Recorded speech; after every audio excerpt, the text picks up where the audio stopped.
I hate Alexandria Ocasio Cortez. I actually liked her when she first got elected, when she won the primary. I made a video talking about how I agree with like more than half of her positions, campaign finance reform, private prison reform, things like this. I'm like, okay, I can get behind these things. I'm okay with that. Even to an extent, I was arguing like maybe universal health care is, I'm more in favor of the public option. I've sort of softened on that issue. I am no longer, not at all. I really, really, really, really do not like her at this point.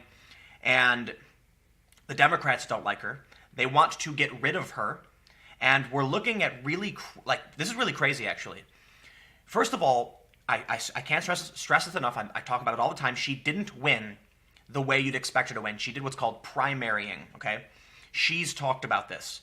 They find a district that's guaranteed to be Democrat, and they upset in a primary, she got like 15,000 votes, and she won.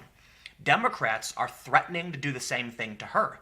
They want to get rid of her. She just put out, the Green New Deal's insane. It's seriously insane. It's just a socialist manifesto that makes no sense. But now we have possibly the craziest strategy. I laughed. I seriously started busting out laughing when I saw this. From The Intercept.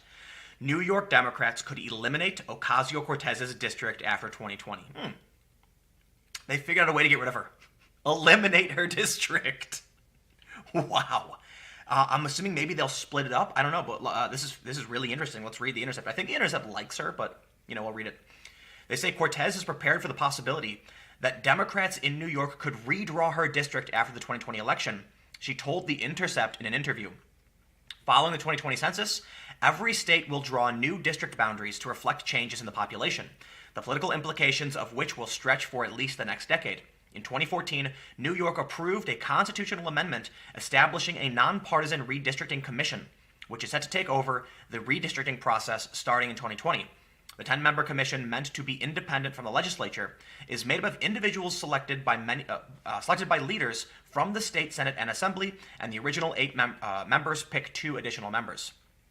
But Ocasio-Cortez's most determined adversaries are not partisan Republicans, but Democrats, who say that she has been a disruptive influence.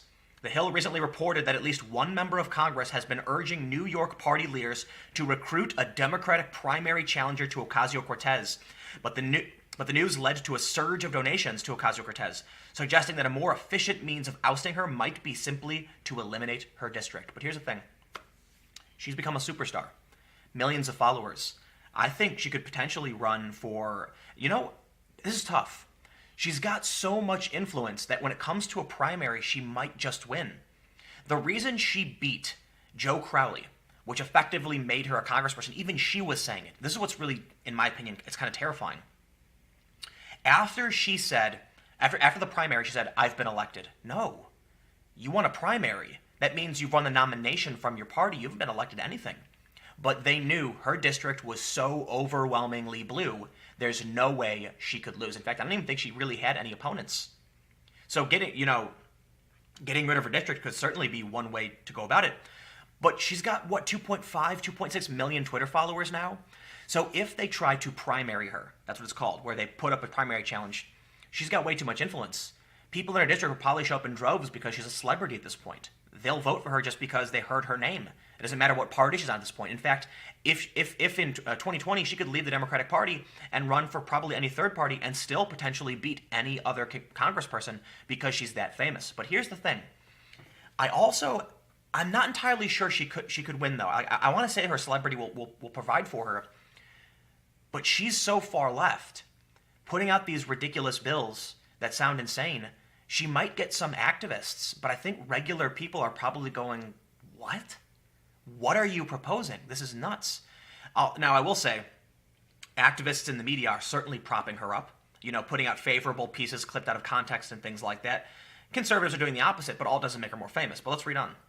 The 29-year-old congressperson noted that it's generally expected that New York will likely lose a seat, despite the city itself growing at a consistent pace. I don't know if that means that all of our districts are going to be redrawn dramatically, because they have been historically gerrymandered, or what will happen, but there's certainly a possibility, if not a guarantee, that my district in the coming years will not look like my district today. So I think it's entirely possible, and New York politics being what it is, we have no idea where things are going to go, and I have to wonder what that would mean.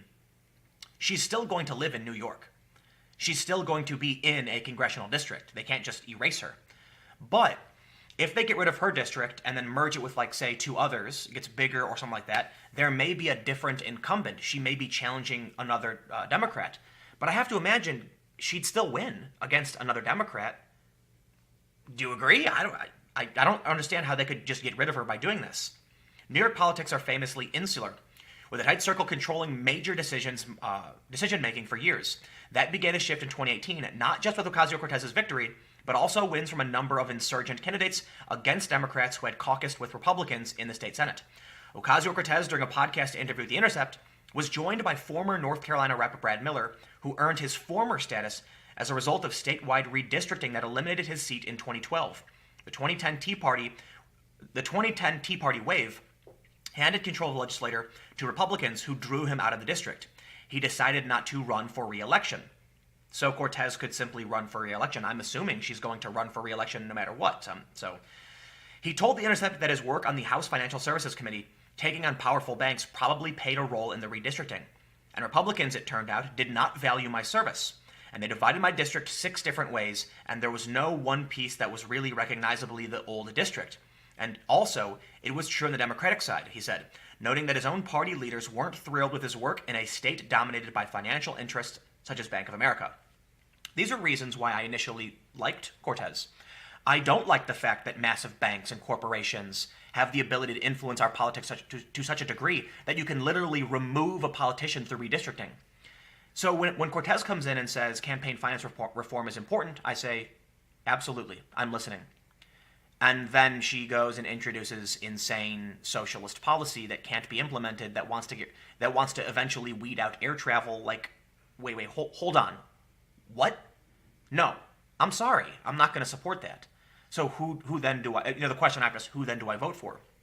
But I gotta say, I can't imagine even conservatives would disagree with this. I think that's why one of the reasons Trump won. He's a populist. When you point out massive, Trump was on the stage talking about how special interests in the wealthy were controlling people, and he pointed out how he donated to all these other Republican candidates so they'd give him favors.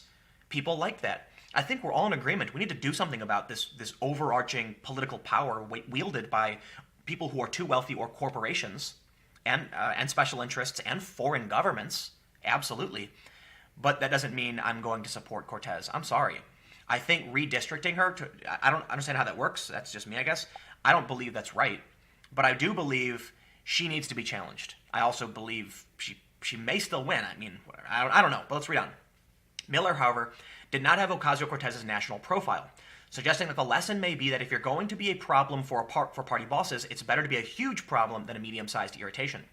Indeed, Ocasio-Cortez could just run and probably win in any nearby New York City district the party may try to draw for her.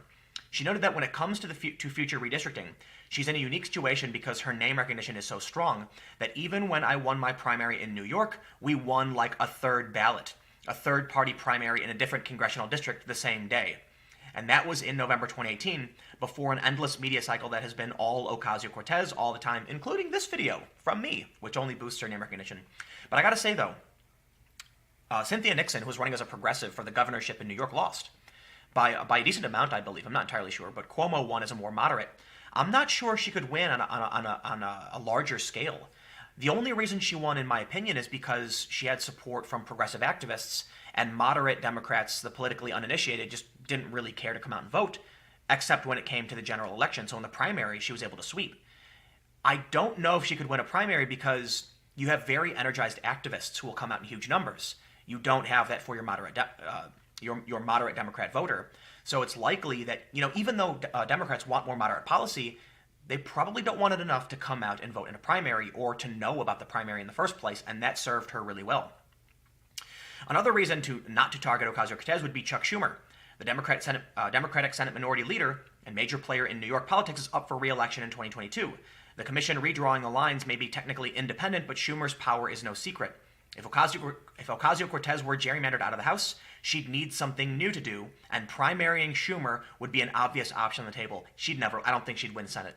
Like I was just saying, I don't think she can win on that big of a scale. The story's a bit longer, but let's just wrap up here because I got a plane.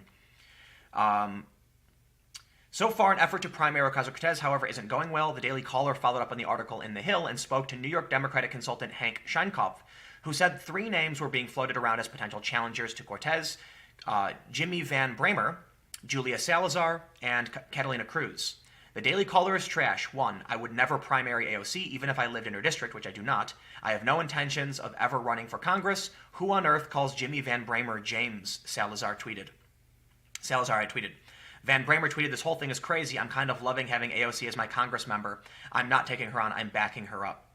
Yeah, well, she's putting out increasingly insane things. So anyway, I don't think I'm going to have another video. I guess that's it. I'm going to be on a plane, but normal scheduling resumes tomorrow. So thanks for hanging out, and I will see you all.